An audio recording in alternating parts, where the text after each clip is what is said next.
And oftentimes this is what people are missing in their content plan. They're like, well, I'm posting consistently. I'm not gaining new followers. I'm not getting a lot of engagement. I'm not really getting sales from it. Well, you have to stand back and you have to look at what type of content is it that you're actually creating. And if you're not creating all three, then you're missing big chunks of your funnel. And that's why you're not getting the results that you're looking for. Because if all you were ever to do was post sales content, well, you're not getting new followers and you're not nurturing your audience. So unless they were like ready to buy even before they found you, your sales are going to be low. Welcome to Go Get Great, the podcast for aspiring entrepreneurs and ambitious small business owners. I'm your host, Brittany, owner of Brittany Miller Socials and mother of 3. Go Get Great is all about helping you make life and business work together. You'll learn about the fumbles that helped get me and my guests to where we are today so you don't have to make them. So come join the journey with Go Get Great. It is time to create your marketing plan. This is part 2 of our Aligned and Sustainable Annual Strategy series. If you haven't listened to part 1, you really need to pause this episode and go back and do that because you can't create a marketing plan if you don't know what it is that you're marketing. So it's really important that you do the first step. So if you have listened to part 1 of this, then that's great. I just want to do a little bit of a refresher. So a marketing plan outlines the method and mediums you're going to use to talk about your business and generate leads and sales or orders for your business. So while there still is some strategy to this, your marketing plan is more of an action plan. It's more the to-do list of what exactly you need to actually do to get people to learn about your business, nurture them to become customers or clients with you. So again, make sure you have your strategic plan handy and also make sure that you have a notebook and or computer, and feel free to pause this episode as much as you need while you work through it. So today's episode is going to be a little bit shorter than the last one because last time we were reviewing and debriefing and then we were strategizing. Today we're just more so creating our action plan. So there's fewer steps to this, but there's fewer steps for me to teach you for this, but it will take you a little bit of time to sit down and actually think about how you're going to bring your strategic plan to life in terms of your marketing. So when you're creating your marketing plan, I want you to think about this more so than just what social media posts am I going to put up, although that is a component of it. Truthfully speaking, your marketing plan is a little bit more all-encompassing, and it should be every little detail involved in your customer journey. So there is some overlap with the strategic plan that you'll hear me talk about today, but there's a lot more details that need to go into this. But remember, we're thinking big picture customer journey here, not just what content am I putting out on Instagram. So the first step of this is to figure out what our lead generation strategy is, how you're actually planning on growing your audience. And I know we talked about that a little bit in the strategic plan, but we're going to dive into that today and be a little bit more specific because I think lead generation is something that people don't necessarily understand the scope of until they actually sit down and think about it.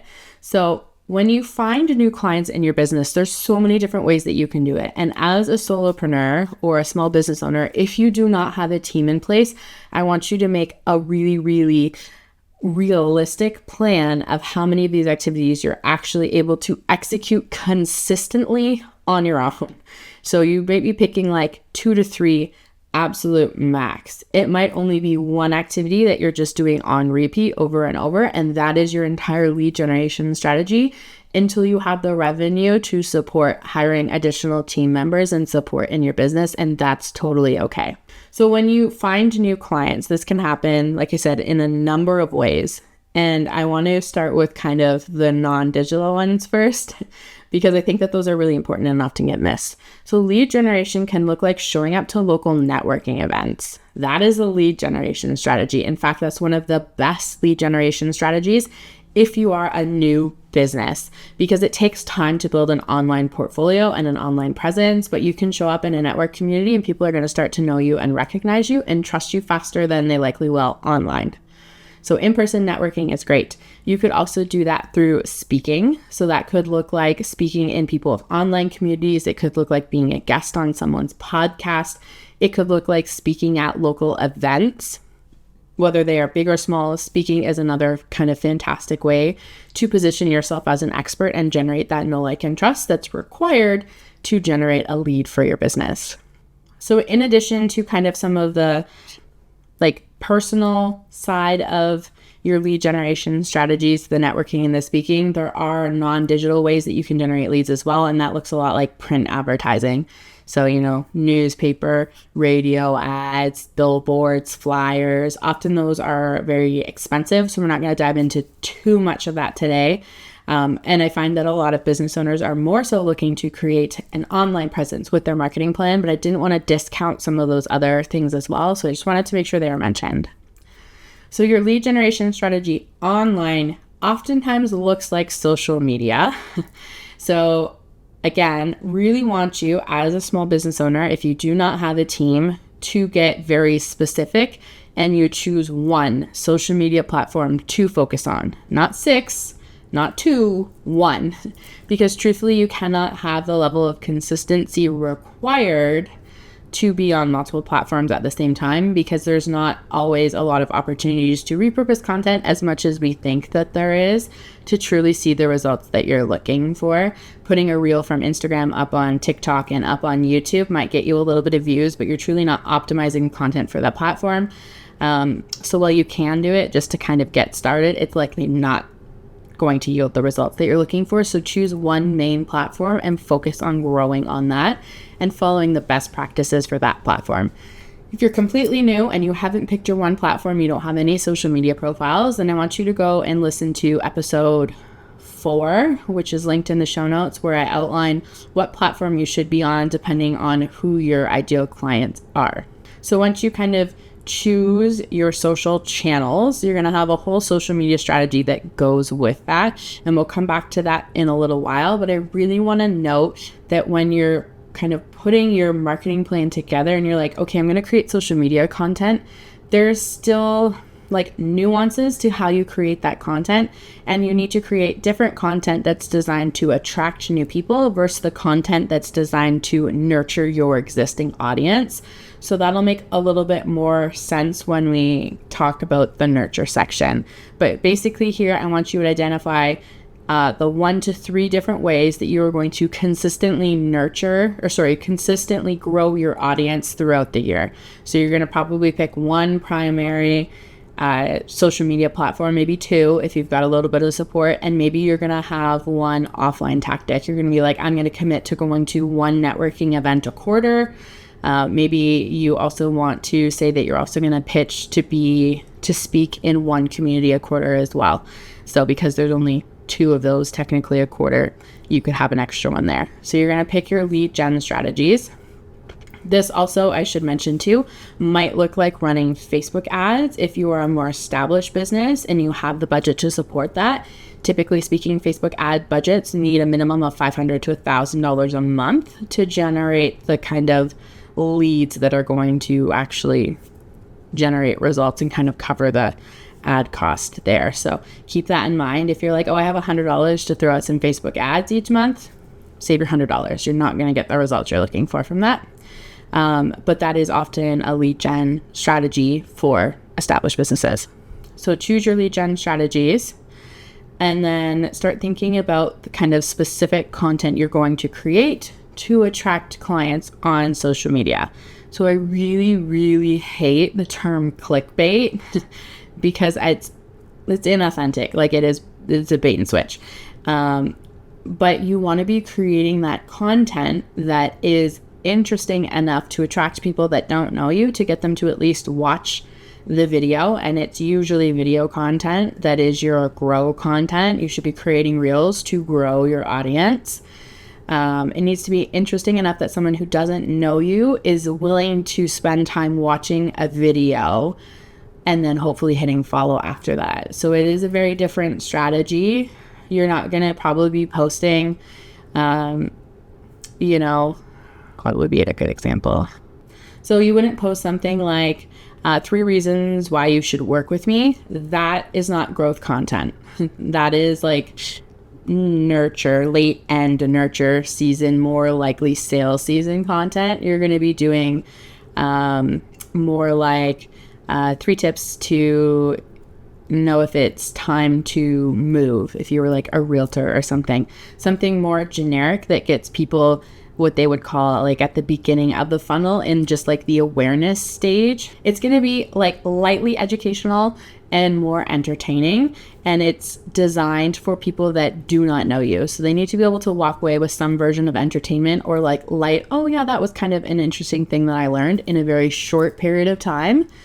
And be like, okay, maybe I would be interested in hearing more from this person because I found this entertaining or mildly educational. That is what you're going for in your growth content. So then the second part of your marketing strategy, now that you are starting to grow your audience, is the nurture phase. So this is how you're moving people from like, I don't really know you. I could kind of like maybe seen one piece of content. I might have just hit follow within the last couple days. And then you're going to nurture them pretty much to the point where they're ready to like hand you their credit card details. So this is a really long phase. Oftentimes people consider this funnel building, which makes sense in the sense that we're talking about big picture customer journey. But I really, really want to clarify here that funnel building does not necessarily mean totally passive income runs on its own. It can. You can get to that point and you can create a marketing plan to do that. But still, you need to think through the whole nurture sequence, even if it's like totally live, very hands-on, how this is going to happen. I just wanted to put that difference out there. So basically, once someone hits follow, where do they go?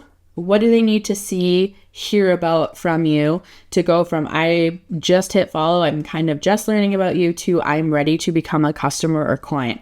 That is the customer journey that we need to map out in this nurture phase. So it is very long. It is a lot of detail.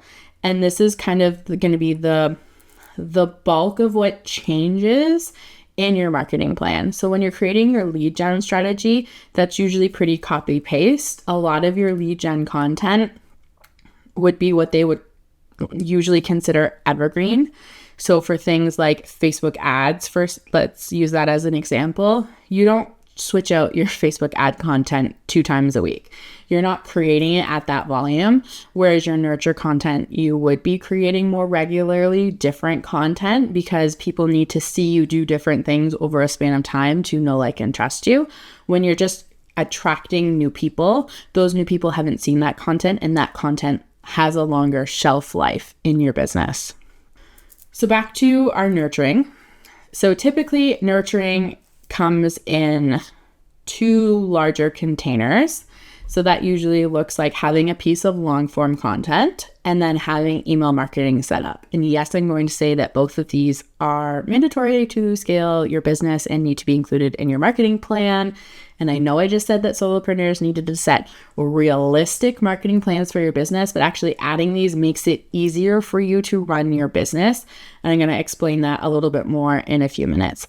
But you need to choose what type of long form content you want to have that you're posting regularly. Weekly is the goal. If it needs to be bi-weekly, well, we're just getting started. That's okay too. We'll get the bi-weekly habit in place and then we'll shift over to weekly after.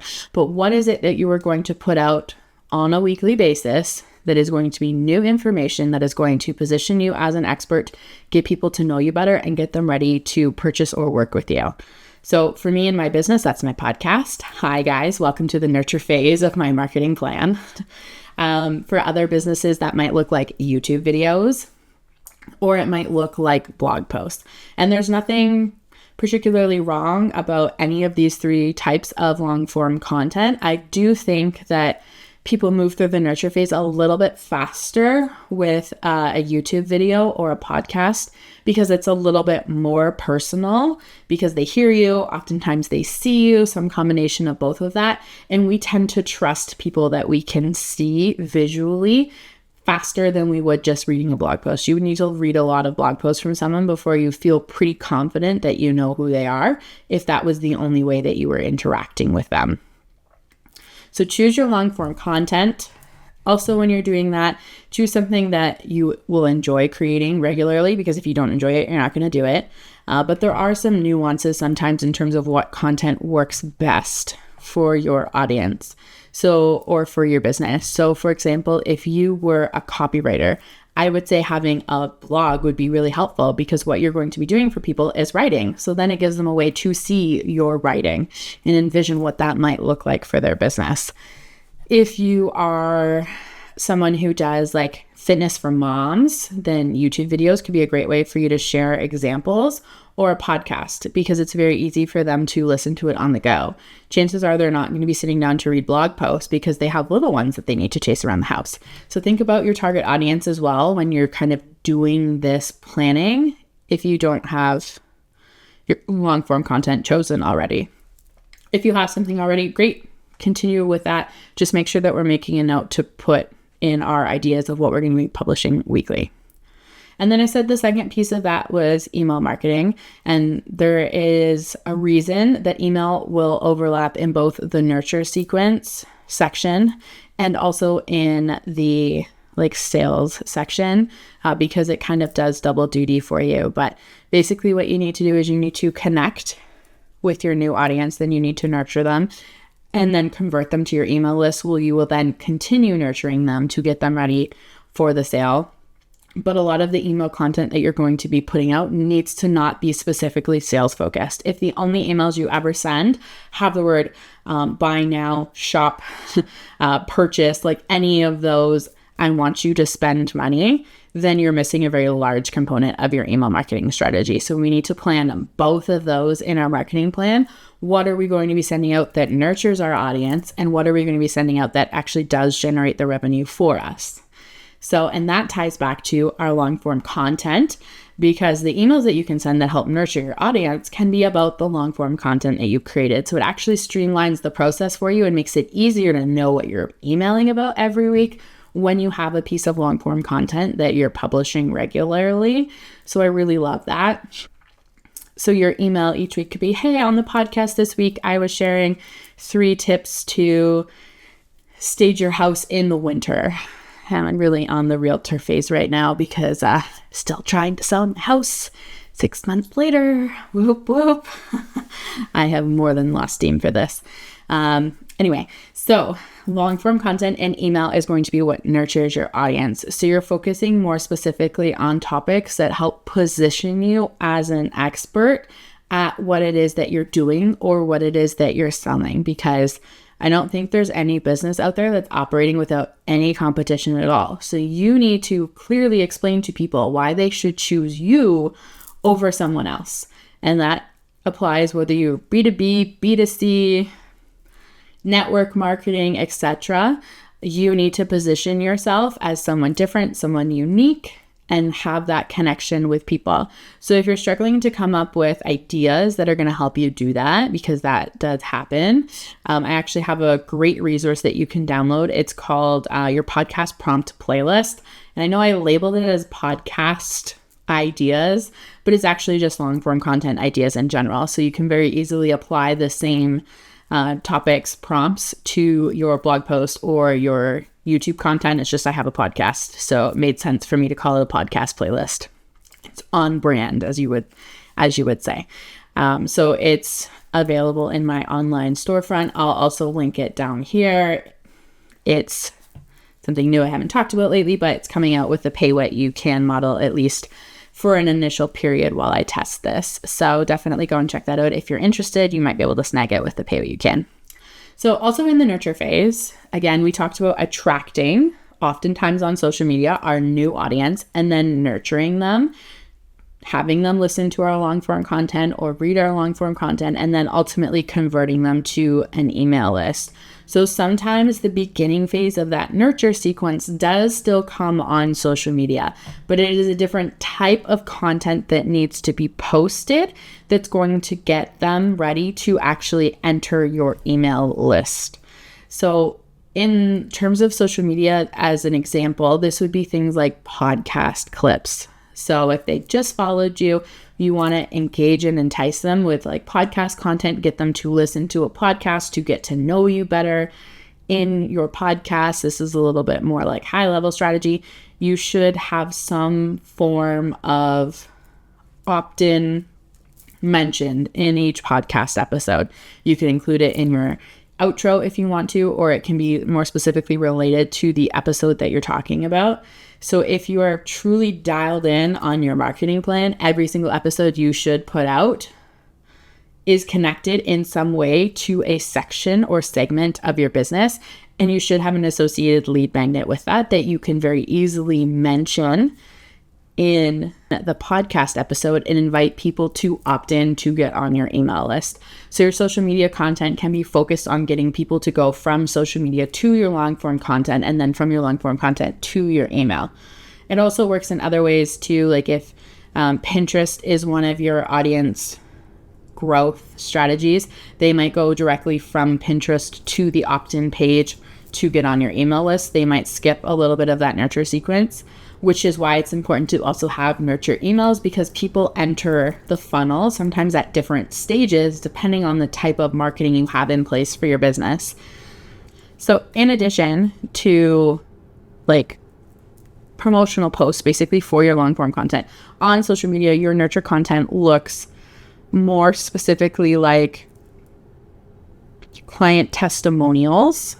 It looks more specifically like behind the scenes, this is my process for doing my services. It looks like this is how I'm putting my products together. It looks like talking about your differentiation. So what makes you different from your competitors? So maybe you have a focus on using completely organic, recyclable packaging. Maybe it's talking about how your business gives back to the community, and for every purchase you make, you spend an hour volunteering at the food bank, or you make a donation of shoes or food or something. So what makes you different? What makes you unique? And it also looks like connecting with your audience in a personal way. So that's your introduction posts. It's your mission, vision, values statements that you talk about on socials. It can be still a little bit educational too. So more so moving people down the funnel. So say if I can think of a realtor example. So if you had 3 staging tips, it might be questions to ask a potential realtor before you sign with them. So they're a little bit further down the awareness and the funnel line. So they need different information to do that. So it's a different type of content that you need to create, which is why when you create your marketing plan, you need to have all of these pieces kind of at the forefront of your mind. So when you're like, okay, this is what I'm posting in a week, maybe you're posting 1 or 2 audience growth videos, reels.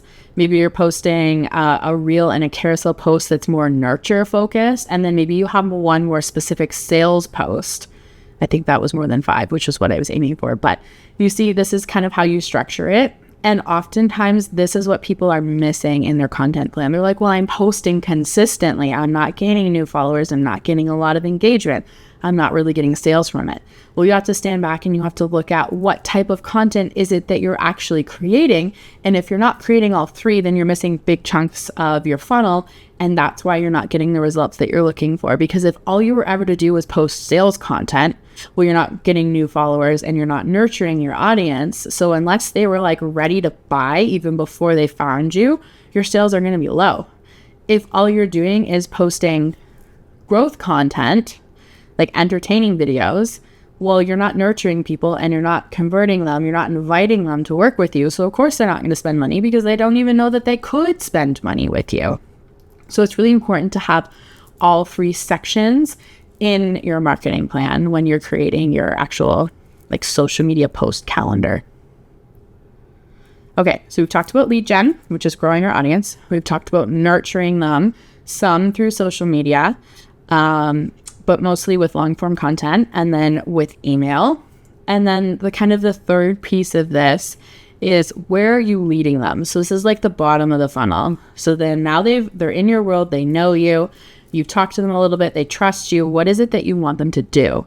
And this piece of it can change depending on the time of year, or maybe it's the same all the time. If you're a service-based provider and you have one service, you offer website design, all year you're going to be talking about, you're going to be leading people to your website design package. And that is it. There is only one thing that they will ever do with you, and it is that. If you're a product-based business, you might go in different cycles where, January, February, and March, maybe you're promoting your spring collection, and then April, May, June, you're promoting your summer collection. You might have seasonal things where the end result is still sort of the same. You want them to purchase clothing in your store, But the things that you talk about, the marketing that you use, the messaging that you use, the images that you even use are different depending on the specific collection that you're focusing on talking about.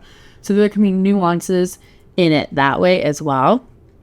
I'll give another example as a service-based provider that works B2B.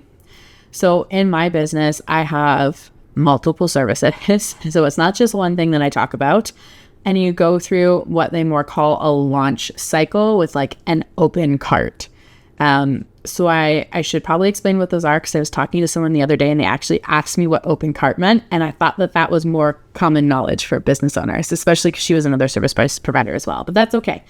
So an open cart period is when you're promoting something that has a physical start and end date and people cannot get it before the start date or after the end date.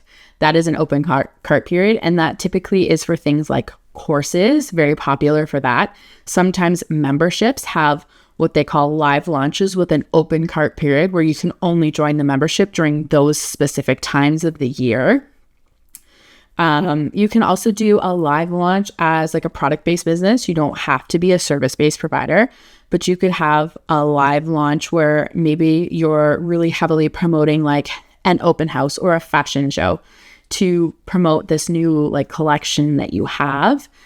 So that would be considered a live launch because there is something specifically live, that an event that is happening. You could do like a live launch for a book that you're writing. So there's lots of different ways that you can live launch something in your business, or even just launch something. So let's say you're creating a lead magnet, you can launch a lead magnet. You can have a specific marketing campaign leading up to people being able to join your email list by downloading this freebie, this lead magnet. So they are applicable terms no matter like what kind of business or industry you're in. I just wanted to kind of explain what some of those are. So January, I was supposed to be in a live launch period. If you've been following me on socials, you know that did not happen because life happened. I was supposed to be launching my Profile to Profit course. That comes with a live launch. So I spend a lot of time creating social media content, talking about my course. I create podcast episodes, nurturing people, giving them little snippets of things from my course related to my course topic. I send emails, you guessed it, about my course topic.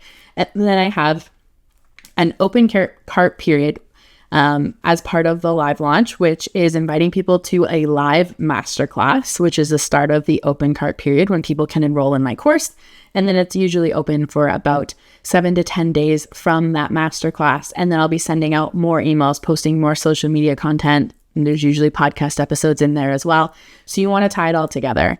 So when you're planning out your long form content, you need to make sure that the episodes that go out before your open cart periods or your launches are about the launch topic. And then also during the launch, if it's like 7 to 10 days, that could be potentially 2 long form content pieces that also need to be about what it is that you're launching in that specific time. So it all goes together. And I made kind of the mistake at the beginning of the year last year where I didn't do that. And then I was like trying to promote podcast episodes while sending that were not related to what it was that I was launching, while also sending like a bunch of launch sequences. And I just felt like I was overwhelming people with too many different pieces of information. So integrating it all is really, really crucial. So that you're not overwhelming your audience. It's all like on topic and it'll make sense. And you're giving people different opportunities to connect with the same or similar information. So maybe someone's not really interested in reading an email series about why your course is so awesome, but maybe they'll listen to you talk about it a little bit on your podcast. Not to say that you should have a specific podcast episode that's like 6 reasons why you need to join this course, although you could. But if you focus specifically, what's an example? So I'm hoping to launch an email marketing course later this year. So I've been doing some email episodes lately that's like how to know if you've outgrown your website's email provider. So that is all on topic. And if someone listened to that and went, oh yeah, I've outgrown my email provider, then it'd be like, cool, awesome. Well, maybe you should consider enrolling in this course that I have that's, available for enrollment right now. So making it all streamlined. So we're leading people, we're making all of our marketing work together. It's a very comprehensive plan. And a lot of the leading them happens in the emails. So it's the email sequences, the letting them know about the long form content. And then, you'll have like specific sales emails when you're in like that launch period. And even if the sales email is just, I was going to say getting them on your email list, but they're already on your email list. However, you might have social media content that's sales focused on getting them to opt in to your email list. That is more what I meant to say. So even before you create your marketing plan, because I know that there are a lot of moving pieces with this because it is so integrating and I don't want to overwhelm you. So when you create your marketing plan, the first thing that I actually want you to do is to map out your customer journey for one thing. So pick whatever it is that you're hoping to launch in like your first quarter, let's say, and map it out. So let's say you're going to be launching a website design package. So you're going to list out the different video collateral that you need to create if you want to use social media to grow your audience, list out your nurture content. Then you're going to say, okay, well, they've seen that, they're following me now. How can I nurture them? So then you're going to list out a couple different, like let's say long form content episodes. And then maybe those are all related to a masterclass that you'd like them to join, where you're explaining the 6 key components of a homepage. So then in those long form content episodes, you want to make sure that you're inviting them to the masterclass. And then you'll want to create a little bit more social media content too, in case people can't come to the masterclass, that invites them. You'll want to create a few more social media posts in case people aren't listening to your long form content that still invites them to the masterclass. The goal is to get people to the masterclass. And then from the masterclass, they've registered, they're now on your email list. Then you're going to prep the emails that you want to send out to invite them to register for your website design package. So now you can see where they're going. They're starting on social media, they're listening to your podcast, they're coming to a masterclass, then they're from the masterclass emails to your purchase. So now you know everything that you need, then you can make a list of what all you need to create. So I need to write emails reminding people to show up to the masterclass. I need to write sales emails after the masterclass to get them to buy. I need to create 6 different social media posts to grow my audience, like all of those things. And then you can create a to-do list of it. And then you take that to-do list and then you map it onto your marketing plan calendar. So it is very intensive creating a true marketing plan for your business. Most people's version of a marketing plan is like, this is what I'm posting on social media. And that is fabulous. And I'm glad that you have that because that is a great first step.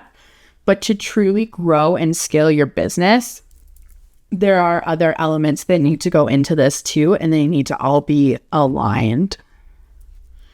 I know, I hope I didn't throw so much at you that you're like, oh my goodness, I'm never doing this. This is too much. Because it can sometimes feel that way. So I want you to like I said, pick it apart bit by bit. So focus on one thing at a time. In the world of launching and marketing plans, just another thing of pro advice, you should never be doing more than 1 live launch a quarter unless you have a very large team supporting your business. So do not overwhelm yourself thinking that you need to have a large, like masterclass every month. Unless you're running the same masterclass month after month and you only have to create one set of content that you're using on repeat, don't do that to yourself. You might only have 2 live launches a year. Maybe you do 1 every other quarter because that's how long you need to give yourself the time and the space to create all of this collateral. And that is totally okay. There are other things that you can market that are smaller, easier to do throughout that. That comes back to your strategic plan where we were talking about those upsells and downsells. And I think I maybe even mentioned micro launches in there too. So what are you doing in between your higher volume launch cycles to still generate revenue, to reach that revenue goal that you have for yourself? So all of that we took, this is what I'm marketing each month to make my revenue goal. That is what's going to be the focus of your marketing plan. And that is, again, why part 1 comes before part 2. There's always a method to the madness. It might feel like madness for me some days, but I promise it all has a specific order to get you the best results.